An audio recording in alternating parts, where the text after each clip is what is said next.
Hello, World History 1 students. This is Mr. Everton, and this is a video all about the Qin Dynasty and the unification of China. Please take good notes and answer this question in 3 to 4 sentences at the end of the video.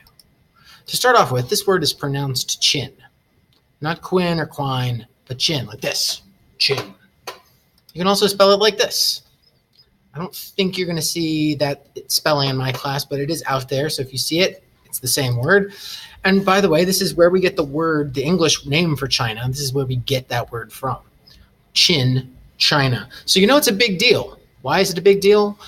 Well, because it is the Qin Dynasty that ended the Warring States period. We've been talking about how during the Warring States period, at the end of the Zhou Dynasty, different parts of China fought against each other for control. And it was the Qin kingdom, the kingdom of Qin, that eventually took over the other parts of China and unified China for the very first time and made the map of China look like that. This was accomplished by the first Qin Emperor, who goes by the name Qin Shi Huangdi. Qin Shi Huangdi literally means first Qin Emperor.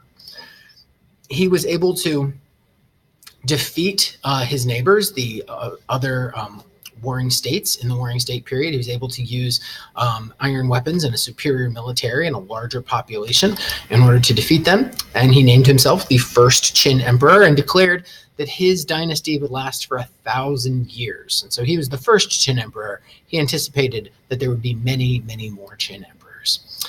And one of the ways that Qin Shi Huangdi was able to unify China was through use of the philosophy of legalism, which we have talked about in class. But here's a reminder.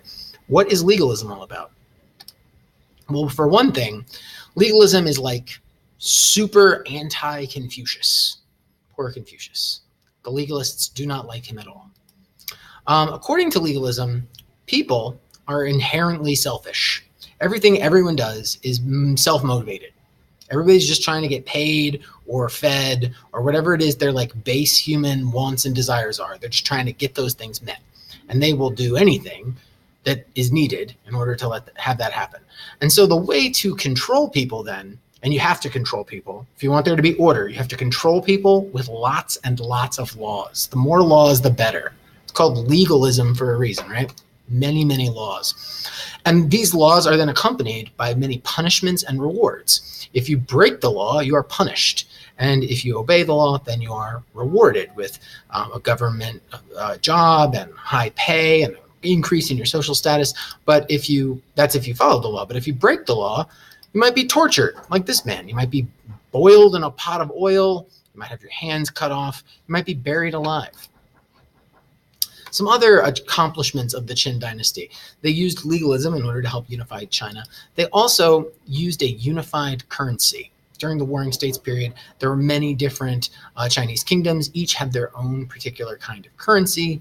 The Qin Dynasty established one currency that would be used throughout China. Qin Shi Huangdi regulated weights and measures. He made sure everybody was using the same system of weights and the same measurements in order to weigh things, which helped to facilitate trade. It helped to make it easier to trade things because everybody was weighing things the same way. And he regulated Chinese writing. He made sure that everybody throughout China was using the same writing system. They might be speaking different languages, but they were using the same letters to write them. And even to this day, this is the writing system that is used.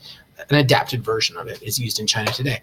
And he also began a lot of public works, a lot like Ashoka. He helped to unify China by building roads that helped to connect different parts of China. And he also began the most famous building project in Chinese history, the Great Wall of China. The Great Wall of China is a wall to the northern part of China, and it was built in order to keep invaders from the north out. There are nomadic peoples living to the north of China, the Xiongnu, the Mongols, the Huns, and these people were very skilled warriors who would, from time to time, attack Chinese farmers and take all their stuff.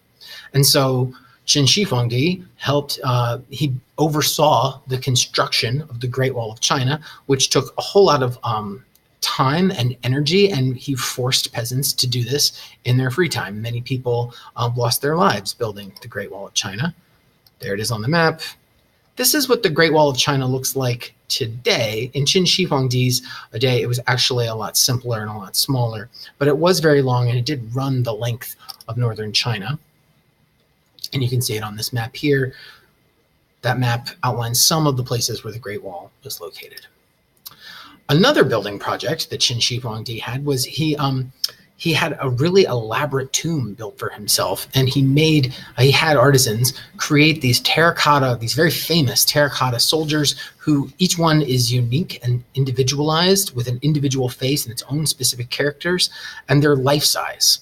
And so these soldiers, you can see many of the heads are missing, but these soldiers stood watch over the grave of Qin Shi Huangdi, and it was this massive building project which he put into place in order to give people work to do and help to keep people busy, because if people are busy building the Great Wall of China and busy making terracotta soldiers, they don't have time to get into lots of shenanigans. They're too busy being forced to work.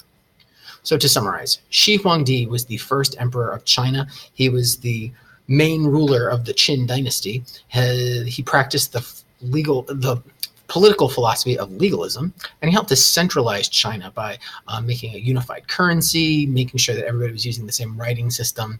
And he used public works like the Great Wall of China and his massive elaborate tomb in order to keep people busy and keep them from rebelling against him. Thanks very much for watching, and I will talk to you next time.